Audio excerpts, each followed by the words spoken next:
सफलताको एउटा यस्तो गोप्य बाटो जसको बारेमा खासै कसैले कुरा गर्दैन। के कहिल्यै सोच्नु भएको छ? आउनुहोस् आज त्यही अनौठो तर एकदमै शक्तिशाली रणनीतिको बारेमा कुरा गरौँ। हामीलाई सधैँ यही सिकाइन्छ हैन त कि सफल हुनका लागि नेटवर्किङ गर्नुपर्छ, आफ्ना प्लानहरू सबलाई सुनाउनुपर्छ, जति हल्ला गर्यो उति राम्रो।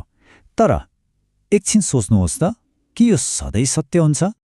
अब आउनुहोस् हामीले मान्दै आएको यो आम नियमलाई अलि गहिरिएर हेरौँ। के हुन्छ यदि हामीले मानेको यही नियम नै हाम्रो असफलताको सबैभन्दा ठूलो कारण बन्न सक्छ भने? ल एकछिन कल्पना गर्नुहोस् है, तपाईँ आफ्नो सबैभन्दा ठूलो सपनाबारे एकदमै उत्साहका साथ कसैलाई सुनाउनुहुन्छ अनि उनीहरू हाँस्छन्, वा अझ नराम्रो उनीहरूले तपाईँलाई रोक्न खोज्छन्। उनीहरूको शङ्का, उनीहरूको डरले तपाईँको भित्रको त्यो जोसको आगोलाई बिस्तारै बिस्तारै निभाइदिन्छ। तपाईँको ध्यान एक ठाउँमा फोकस हुनुको सट्टा 100तिर छरिन्छ। अनि यहीँनिर एउटा तितो सत्य लुकेको छ।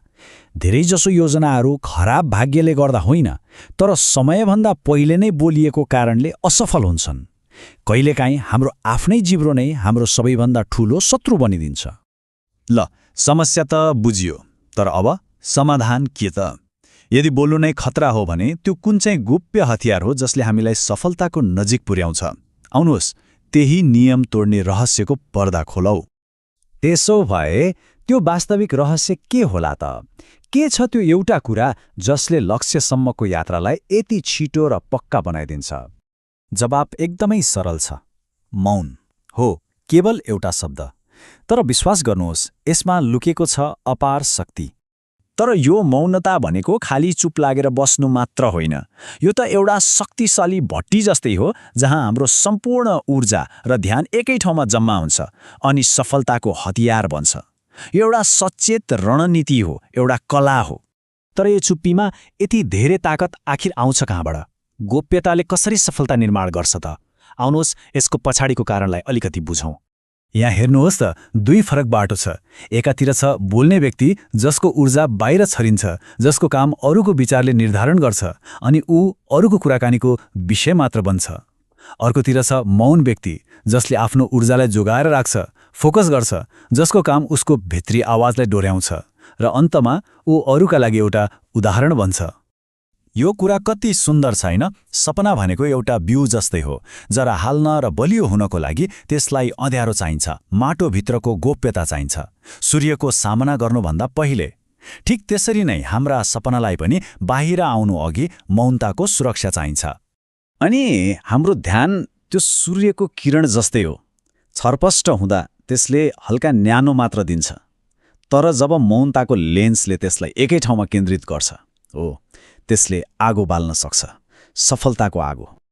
अब यी सबै कुराहरूलाई अझै राम्ररी बुझ्नको लागि आउनुहोस् एउटा कथा सुनौँ। यो हो अर्जुनको कथा, जसले मौनताको शक्तिलाई आफैले अनुभव गरेका थिए। अर्जुन एक मेहनती तर गरिब किसान थिए जो सधैँ आफ्नो भाग्यलाई दोष दिन्थे। तर एक दिन एक ज्ञानी पुरुषले उनलाई एउटा रहस्यमय सल्लाह दिए, आफ्ना योजना र आफ्नो दिशा कहिल्यै कसैलाई नभन्नु। अर्जुनले त्यही गरे। गाउँलेहरूले खिल्ली उडाउँदा पनि उनी चुपचाप आफ्नो खेती गर्ने तरिका बदल्न लागे र जब फसल फल्ने बेला भयो, उनको खेतमा यस्तो अभूतपूर्व फसल फल्यो कि पुरै गाउँ चकित भयो। जब सबैले अचम्म मान्दै उनको सफलताको रहस्य सोधे, अर्जुनको जवाफ एकदमै सरल थियो।